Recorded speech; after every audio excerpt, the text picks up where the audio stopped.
পাখি সব ভর্তি আছিল রাত পোহাই গেছে স্যাট কই দিয়ে। নারায় তাকবীর। আসসালামু আলাইকুম ওয়া রাহমাতুল্লাহি ওয়া বারাকাতুহু। ওয়ালাইকুম আসসালাম ওয়া রাহমাতুল্লাহি ওয়া বারাকাতুহু। কবি সাহেব কেমন আছেন?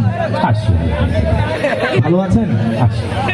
আচ্ছা কবি সাহেব, আমি আমাদের এই দর্শক গ্যালারিতে যারা আছে তাদের কাছে আপনার নামটা বলি নাই। আমি আমাদের আজকের অনুষ্ঠান যারা ম্যানেজ করছেন, বিশেষভাবে সাউন্ড অপারেটর ভাইকে বলবো সাউন্ড দুটোটা আমাদের একদম র করে দেন আর লাইটগুলো একদম ফিক্সড করে রাখেন, ঠিক আছে? তো ওদের কাছে আমি আপনার নামটা এখনো বলি নাই, আমি চাই আপনার মুখে তাদেরকে নামটা বলেন। আপনার নাম কি কবি সাহেব? মোর নাম হইতেছে মহিউদ্দিন হাসান আল কবিরাজ। ও, তার মানে আপনি কবিতা লেখার পাশাপাশি ডাক্তারি চিকিৎসা করে থাকেন, বুঝতে পেরেছি। এত বেশি বোঝা ভালো না। ডাক্তারি চিকিৎসা করলেই তাহাকে কবিরাজ বলা হয়, এটা তোমাকে কে বলেছে? তোমরা ঋতুর রাজাকে কি বলো? ঋতুরাজ। বসন্তের রাজাকে বসন্তরাজ। তাই আমি হইতেছি কবিদের রাজা, তাই কবিরাজ। কবিদের রাজা এজন্য কবিরাজ। আচ্ছা ঠিক আছে, বুঝতে পেরেছি। কবিরাজ সাহেব, আপনাদের কবিদের রাজা হলেন, তো আপনি কখন থেকে কবিতা লিখছেন? কত সাল থেকে? আমি অনেক আগে থেকেই কবিতা লিখতে আসি, প্রায় মনে করে 1900 ছোটকাল থেকেই কবিতা লিখি। 1900 ছোটকাল থেকে কবিতা লেখেন?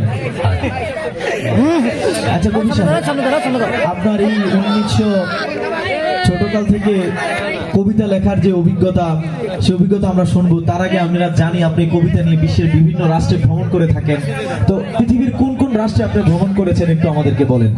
পৃথিবীর অনেক রাষ্ট্রে আমি সফর করেছি, ওইটা তোমরা চেনো না। এখানে এত কথা হয় না। দেখি গেদুরা একটু সহ্য খারাপ না, তারপরেও আপনি কয়েকটা নাম বলেন, আমরা হয়তো জানতেও পারি আপনি কোন কোন রাষ্ট্রে ভ্রমণ করেছেন। আহা, সব মিডিল ইস্টের ওই পাশে সিন বানাতো। ভাই, আমরা মিডল ইস্টের ওই পারের রাষ্ট্রের কি নাম জানি না? আপনি বলেন, আমরা একটু শুনতে চাই। কত দেশের নাম বলবো, এই মনে করে নোয়াখালী, কুমিল্লা, চাঁদপুর, বরিশাল, লালমনিরহাট, পটুয়া, বহুত দেশ সিন বানাতো। এগুলো সব মিডল ইস্টের ওই পার। আচ্ছা, বুঝতে পেরেছি আপনি কেমন ভ্রমণ করে থাকেন সববার। আচ্ছা কবি সাহেব, এই সর্বশেষ আপনি একটা রাষ্ট্র থেকে ভ্রমণ করে এসেছেন, সেটাই বলেন, শুধু অন্য লাগ দরকার নাই। ওইটার নাম হইতে আসে যে সিরি দিয়েছে। শ্রীলঙ্কাতে গিয়েছিলেন? আরে না, শ্রীমঙ্গল। এই সিলেটের শ্রীমঙ্গল। আচ্ছা, বুঝতে পেরেছি। কবি সাহেব, আপনি যে 1900 ছোটকাল থেকে কবিতা লেখেন, আপনার কবিতার উপরে একটু অভিজ্ঞতা যদি আমাদের সাথে শেয়ার করতেন। হ্যাঁ, আমি তো অনেক আগে থেকেই কবিতা লিখি, তোমাকে এর আগে বলেছি। জি। তা আমি যখন কবিতা লেখা শুরু করি তখন তোমার বাপদাদার জন্ম হয় নাই। এমনকি ওই যে তোমাদের কাজী নজরুল ইসলাম, রবীন্দ্রনাথ ঠাকুর, ওরাও কিন্তু আমার জুনিয়র, ওদের আগে থেকে আমি কবিতা করি। তোমরা ছোটবেলায় একটা কবিতা পড়েছ, পাখি সব করে রব, রাতি পোহাইলো, কাননি কুসুম কলি, সকলে ফুটিল, ওইটা কিন্তু আমার লেখা। কিন্তু তোমরা তো আধুনিক যুগের ছেলে মেয়ে, অনেক কিছু আপডেট পাইছো, কত আধুনিক যন্ত্রপাতি পাইছো, মোবাইল পাইছো, কম্পিউটার পাইছো, এক একটা অক্ষর পাইছো, অক্ষরের সাথে আকার, শিকার, দীর্ঘিকার, মেলা কিছু পাইছো। আমার যুগে এত কিছু আবিষ্কার হয় নাই।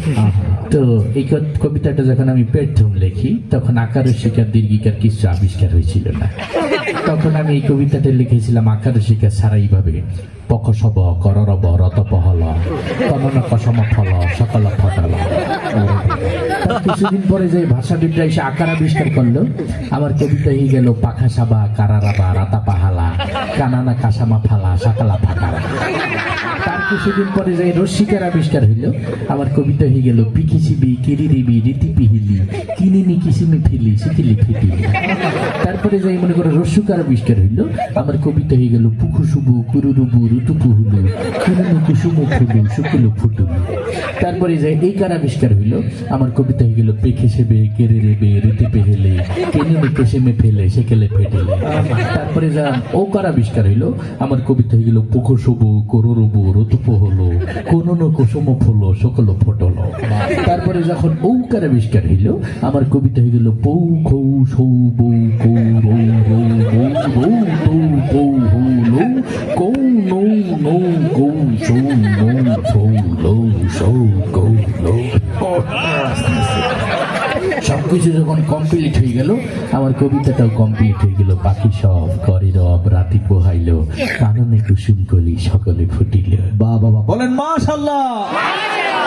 আচ্ছা, আমার একটা প্রশ্ন কবি সাহেব, আকারও নাই, একারও নাই, রসিকারও নাই। যখন অক্ষর ছিল না তখন কি করতেন? যখন অক্ষর ছিল না তখন এই কবিতাটা আমি লিখেছিলাম। ও বাবা, তখন লিখেছিলাম ইশারায়। ইশারায় কবিতা? হ্যাঁ, তখন এই কবিতাটা আমি লিখেছিলাম এইভাবে।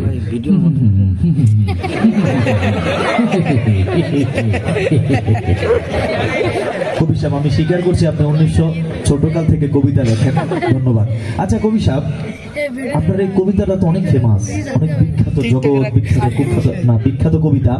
তো আপনার এই কবিতাটা কারা কারা আবৃত্তি করার চেষ্টা করেছিল? সবাই তো আমার এই কবিতাটা পড়েছে ছোটবেলায়। তো আমি একদিন ভ্রমণে বের হলাম, দেখি কার কেমন চর্চা আছে। আচ্ছা, তো তোমরা তো সুস্থ সংস্কৃতির চর্চা করো, আমি একটু অসুস্থ সংস্কৃতির জগতে গেলাম, দেখি ওরা আমার কবিতাটা কেমন করে। তো একদিন আমি এফডিসির গেট দিয়ে ভিতরে হান দিলাম। আচ্ছা, হান দিয়ে দেখি প্রথমে ডিপ জল খারাই রয়েছে। তা তাকে যাই বললাম যে গেটে তুমি একটু আমার কবিতাটা আবৃত্তি করো তো।